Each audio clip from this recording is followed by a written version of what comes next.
Hello dear student, dear गणिताचार्य में आपका बहुत बहुत स्वागत है। आज हम आपके लिए लेकर आए हैं समरूप त्रिभुज टॉपिक में एक बहुत महत्वपूर्ण प्रमेय जिसका नाम है आधारभूत समानुपातिकता प्रमेय या दूसरा नाम इसका है थेल्स प्रमेय। ये यूपी बोर्ड परीक्षा में 4 अंकों में पूछे जाने वाली बहुत ही महत्वपूर्ण प्रमेय है।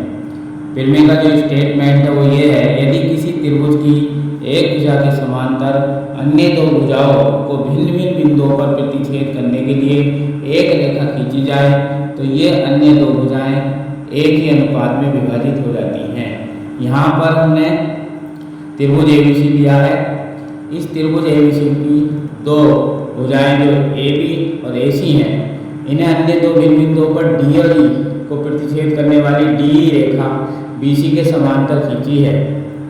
यहाँ हमें ज्ञात है कि त्रिभुज एबीसी में डी समांतर बीसी, जो डी भुजा है वो बीसी के समांतर है तथा डी भुजाओं एबी और एसी को क्रमशः बिंदु डी और ई पर काटती है।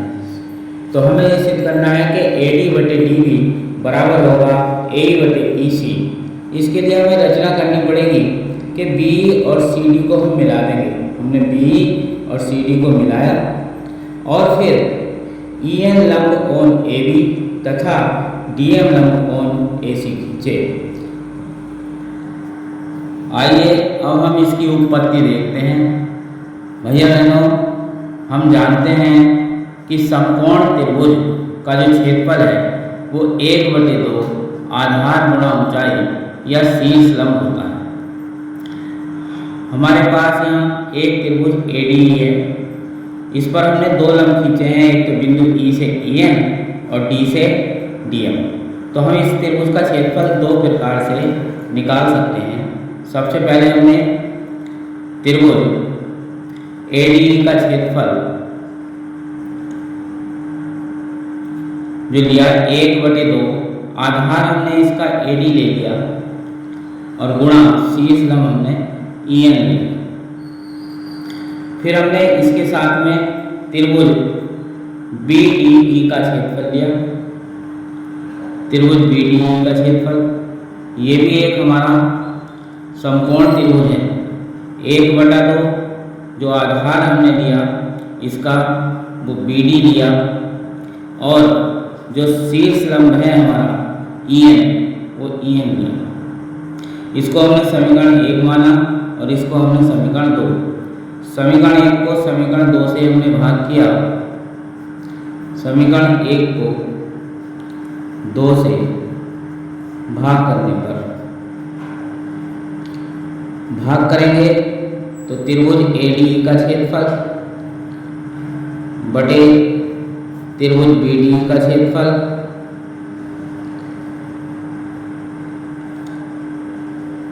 बराबर 1/2 एडी गुणा E N upon 1/2 B D लिख लो या डी बी लिख लो, एक ही बात है, गुणा डी बी गुणा ई एन। तो यहाँ पर ई एन से ई एन और 1/2 से 1/2 कैंसिल हो गया। तो त्रिभुज ए डी का क्षेत्रफल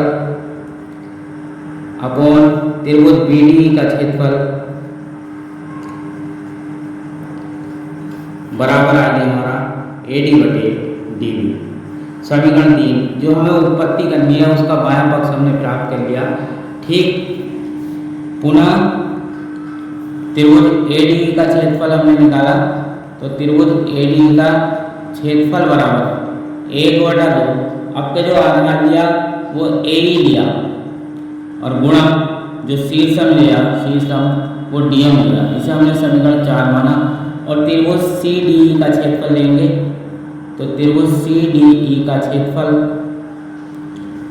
बराबर 1/2। इसका जो आधार लिया वो हमने लिया ई सी और गुणा जो शीर्ष लंब लिया वो डी एम। समीकरण 5 इसी प्रकार समीकरण 4 को समीकरण 5 से भाग किया।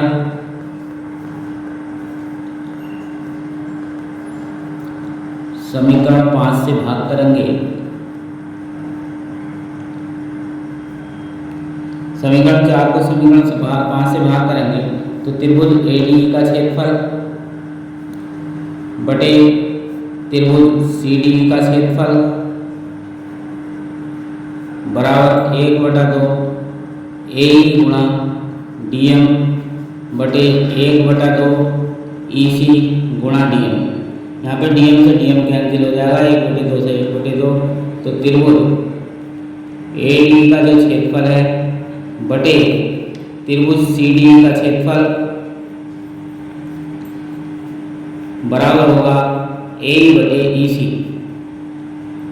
इसे क्या किया हमने, समीकरण 6 माना। कक्षा 9 में भैया बहनों हमने एक पेपर पढ़ी थी कि एक ही आधार और दो समांतर रेखाओं के बीच बने त्रिभुजों के क्षेत्रफल बराबर होते हैं। यहाँ पर जो त्रिभुज हमारा BDE है और त्रिभुज CDE है वो एक ही आधार DE पर बने हैं और समान समांतर रेखाओं DE और BC के बीच है, इसलिए इन त्रिभुजों के क्षेत्रफल बराबर होंगे।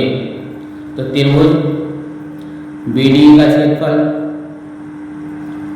बराबर होगा त्रिभुज CDE का क्षेत्रफल।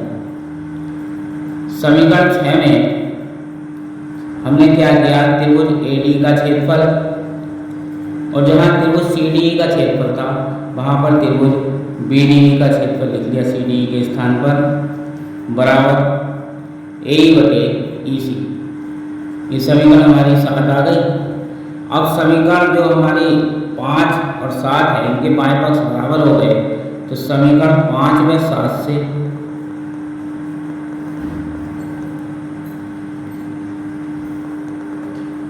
AD बटे DB बराबर हो जाएगा AE बटे EC। यही जो है हमारी थेल्स विज्ञा प्रूफ करना था, हैंस प्रूफ। बच्चों अगर वीडियो अच्छी लगी हो तो चैनल को सब्सक्राइब कीजिए और बेल आइकन का बटन दबाइए ताकि आपको अगली वीडियो का नोटिफिकेशन जल्दी शीघ्र प्राप्त हो। धन्यवाद।